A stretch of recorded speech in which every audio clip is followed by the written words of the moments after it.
రుణమాఫీకి 10,000 కోట్లు అవుతుంది. అంటే 31,000 కోట్లు మేము ఇవ్వాలి రుణమాఫీ మొత్తం. 42 లక్షల ఖాతాలు మాకు వచ్చినాయి. 42 లక్షల ఖాతాలకి 31,000 కోట్లు బాకీ ఉన్నారు వాళ్ళు. అంతవరకు ఇచ్చే బాధ్యత మాది. 31,000 కోట్లే వాళ్ళు ఇచ్చింది. బ్యాంకులు 42 బ్యాంకులు ఉన్నాయి అక్కడ తెలంగాణలో.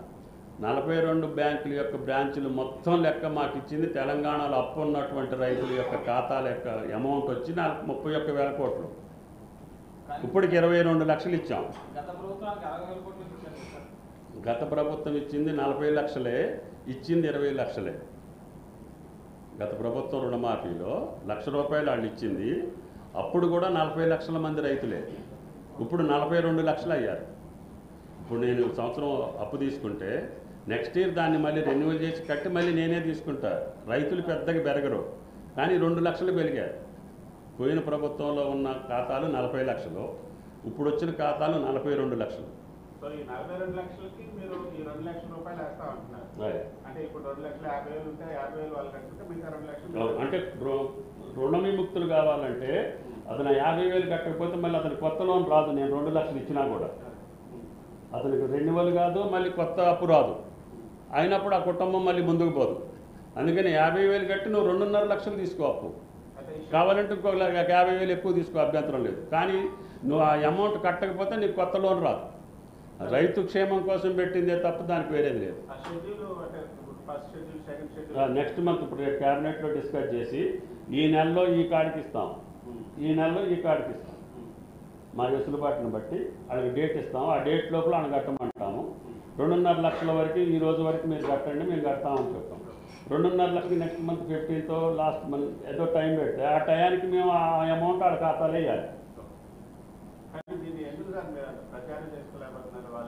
మీరు చేయకపోతే మేమేం చేస్తాం? మేము పొద్దాకా చెప్తూనే ఉన్నాం. ఇది కాదు, ఇప్పుడు ఇక్కడ ఢిల్లీలో చెప్పిన దానికి ఇప్పుడు 30 సార్లు చెప్పాయి ఈ మాట. చెప్తే మీకు అర్థం కాకపోతే నేనేం చేయాలి? ప్రతిపక్షాలకు అర్థమైనా కూడా అట్లే మాట్లాడతారు. కానీ మీరు అర్థం చేసుకొని కరెక్ట్గా చెప్పండి అని చెప్పి 100 సార్లు చెప్పాం మన వాళ్ళకి. వాళ్ళు రుణమాఫీ, వాళ్ళు ఇచ్చిన రుణమాఫీ ₹1,00,000 అన్నారు. 5 సంవత్సరాలు ఇవ్వాల. ఎప్పుడు ఇచ్చింది? ఎలక్షన్ కోడ్ వస్తుంది, ఎలక్షన్ నోటిఫికేషన్ వస్తుంది అనగా రింగ్ రోడ్ అమ్మి 7,000 కోట్లు ఇచ్చారు. అంతేనా? ఓఆర్ఆర్ అమ్మి తాకట్టు పెట్టి ఆ రాత్రికి రాత్రి 13,000 కోట్లు ఎంతో జమ చేస్తే అందుట్లో మళ్ళీ వెనక్కి వచ్చింది. తతిమాయి 10,000 కోట్లు ఇంకా పెండింగ్ ఉన్నాయి.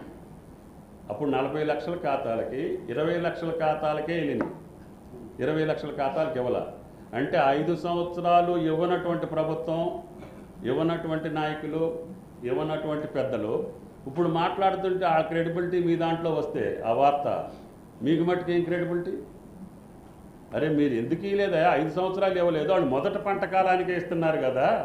మీరు ఇన్ని అప్పులు చేసి వెళ్ళినా కూడా, ఇంత ఛిద్రమైపోయినా కానీ, ఇంత ఆర్థిక వ్యవస్థ బాగలేకపోయినా కూడా ఒకేసారి 18,000 కోట్లు మీ ఖాతాలో వేసి ఇంకొక 10-12,000 కోట్లు ఇస్తామని చెప్తా ఉంటే మొదటి పంట కాలం ఇది. మేము వచ్చిన తర్వాత మొదటి వర్షాకాలమేగా ఇది. ఇప్పుడేగా పంటలు జరిగేది. మరి 5 సంవత్సరాలు వదిలిపెట్టినటువంటి పార్టీ పెద్దలే ఆ రకంగా మాట్లాడుతుంటే మీరు క్వశ్చన్ చేయాల్సిన అవసరం ఉంది. Okay, thank you.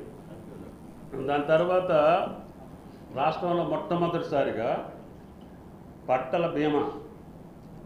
ఇంతవరకు అందరి రైతులకి ప్రీమియం ప్రభుత్వమే కట్టి ఇన్సూరెన్స్ చేసినటువంటి సందర్భం భారతదేశంలో ఏ రాష్ట్రంలో లేదు. తెలంగాణ రాష్ట్రంలో ఆ నిర్ణయం కూడా తీసుకున్నాం. రేపు వచ్చే నెల నుంచి వచ్చే క్రాప్కి అన్ని ఎకరాలకి, అన్ని రైతులకి, అన్ని పంటలకి మేమే ప్రీమియం కట్టి ప్రభుత్వం ఇటువంటి అకాల వర్షాలకు కానీ ప్రకృతి వైపరీత్యాలకు కానీ నష్టం జరిగితే ఆ పంట నష్టాన్ని ఇప్పించేటటువంటి బాధ్యత తెలంగాణ ప్రభుత్వం, రేవంత్ రెడ్డి గారి ప్రభుత్వం తీసుకుంది. దానికి ముఖ్యమంత్రి గారికి ధన్యవాదాలు తెలియజేస్తూ రైతుల్ని తప్పకుండా ఆదుకునే బాధ్యత మేము తీసుకుంటాం. అమ్మా దగ్గరగా 3,000 కోట్ల దాకా అవ్వచ్చు అనుకుంటున్నాం. టెండర్ పిలుస్తాం. దానికి మా కండిషన్కి తగ్గట్టుగా ఏ కంపెనీ వస్తే ఆ కంపెనీ వాళ్ళతో మళ్ళీ వ్యవహారం చేసి ఈ సంవత్సరం నుంచి ప్రతి ఎకరానికి, ప్రతి రైతుకి, ప్రతి పంటకి పంటల బీమా పెట్టేటటువంటి పథకం ఒక తెలంగాణ రాష్ట్రంలోనే భారతదేశంలో మొదలు పెడతాం.